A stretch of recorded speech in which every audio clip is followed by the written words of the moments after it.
You're invited to a free virtual community event happening on Thursday, November 6th at 12 p.m. Eastern. It's called Podcasting Power Hour, and it's your chance to step out from behind the mic and connect with fellow podcasters who truly get it.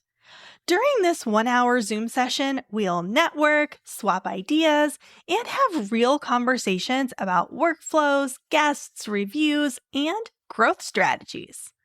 You'll walk away with new podcasting friends, fresh ideas to improve your show, and a renewed sense of motivation and community.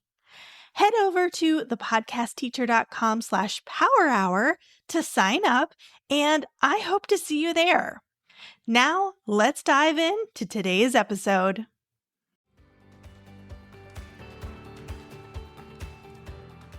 Hey, and welcome back. This is your podcast teacher, Julia Levine, and you're listening to Podcasting for Solopreneurs, the show that helps online business owners grow their podcast to get more listeners, leads, and sales. Today, we're talking about 5 common podcast promotion mistakes. If you're putting out amazing episodes, but your downloads are not growing, and when you promote your episodes, it feels like you're shouting into the void, no one is paying attention, this episode is for you. You'll learn what these common mistakes are, why they are slowing your growth, and what to do instead. And before we dive in, let me just say that I have personally made every single one of these mistakes at some point in time, so please don't feel bad if I'm calling you out with one of these. I have been there, and awareness is the first step toward improvement. Okay, let's kick things off with mistake number 1, and that is posting that there's a new episode out and calling it quote-unquote marketing. This looks like going on to Facebook or Instagram and posting a picture of your podcast cover art or even an episode-specific graphic if you're fancy, and the caption says something like, "Episode 25 is out now, go listen." You are then bummed when the post doesn't get likes or comments, and that episode's download numbers certainly have not gone up. But everyone says that you need to promote it on social media, so what is going on? You probably feel like you checked the promote the episode on social media box, and I do give you credit for creating awareness. Depending on your audience, this strategy might work, or it is a good backup plan for those weeks when you're stretched so thin that you don't have an ounce of extra brain power to spare. I have been there, my fellow solopreneurs. But if you want to level up and actually drive traffic to your podcast from your social media accounts, you need to give people a reason to care. So the graphics are fine, but the caption is where we really want to put some effort in. No one is stopping mid-scroll to go listen to a podcast just because they saw a caption that says, "New episode is out." People need a reason to care, a reason to click, a reason to give you their time and attention. So instead of just announcing the episode, tease it. Help them see what's in it for them and why it's worth their time. Think about what from that episode would stop someone's scroll. What would make them say, "Oh, I need to hear this"? That is what should be in your social content. This shifts it from being about you and asking them to come listen to your podcast into it being about them and the benefit that they will receive. Okay, mistake number 2 is skipping search engine optimization. If you are not optimizing your episode titles for search, you are making it harder for people to find your content. And leaning into SEO is working smarter, not harder, which is my favorite thing.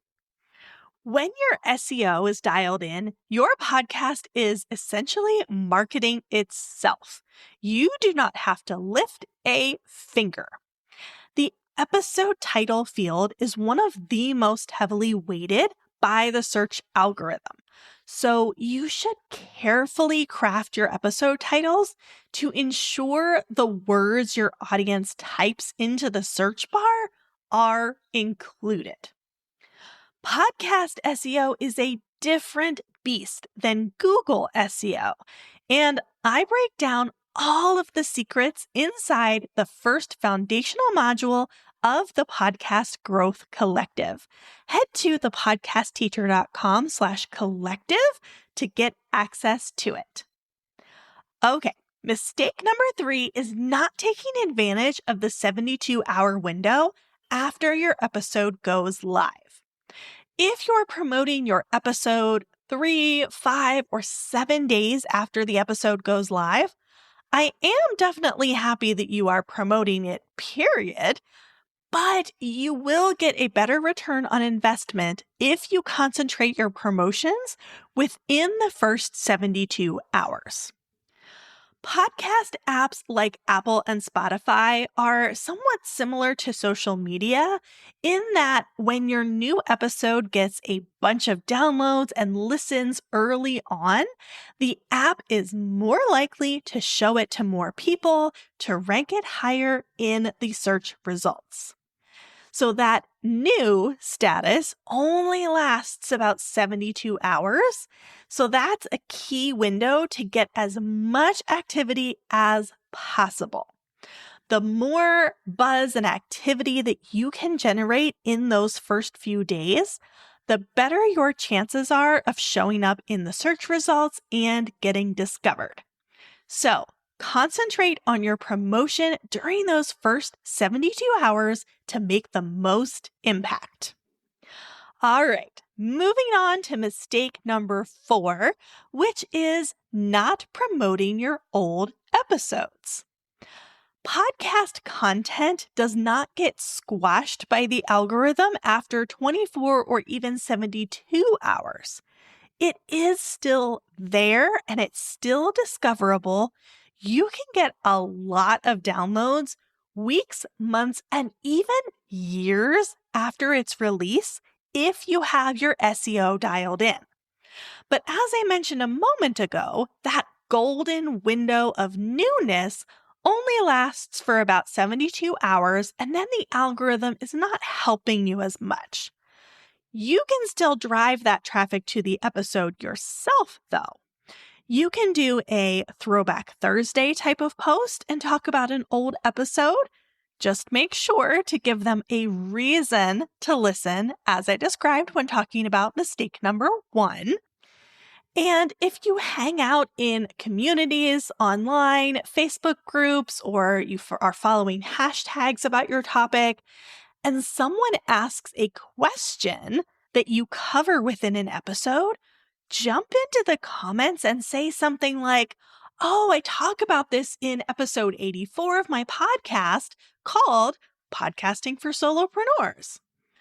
Not only is the person who asked the question likely to tune in because you told them you have the answer, but so are others who have the same question or are interested in the same topic, and they might just be lurking and reading instead of posting. Of course, you want to be mindful of any group rules about sharing resources or self-promotion, but many times admins are okay with this since it is sharing a resource to help a fellow member. There's no ask for personal information like an email address, and you don't need to share a link in order for someone to find the episode. Just tell them the name of your podcast.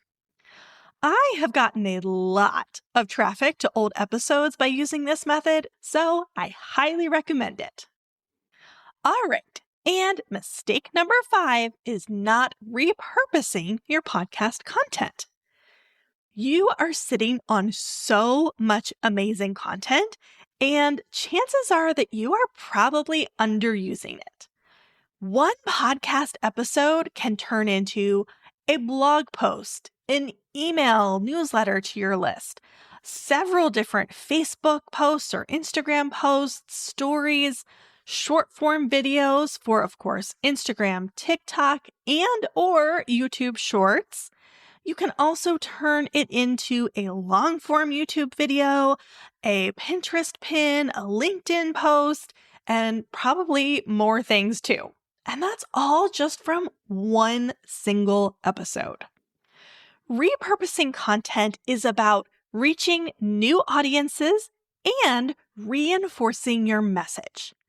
You can post engaging content that drives people to the actual episode for more or for the full story, or you can let that repurposed content just stand on its own. I know that kind of goes against what I am saying about the value of podcasting, but at the end of the day, you want people to connect with you and your business. And if that happens through Instagram posts that you created from your podcast content, even if they've never actually listened to your podcast, that's okay with me because it is still accomplishing the goal. AI is making it easier and easier to repurpose content these days. So put effort into crafting your podcast episode content and then squeeze it and reshape it to create content for other platforms as well. Again, we want to work smarter, not harder. So there you have it. Those are the 5 common podcast promotion mistakes. If you have been making any of them, no worries. I have been there. Just pick one to focus on correcting and move forward. The important thing is that now you know what to work on. And if you're ready for more in-depth marketing strategies that actually work, I invite you to join us inside the Podcast Growth Collective. You can learn more at thepodcastteacher.com/collective. Until next time, happy podcasting.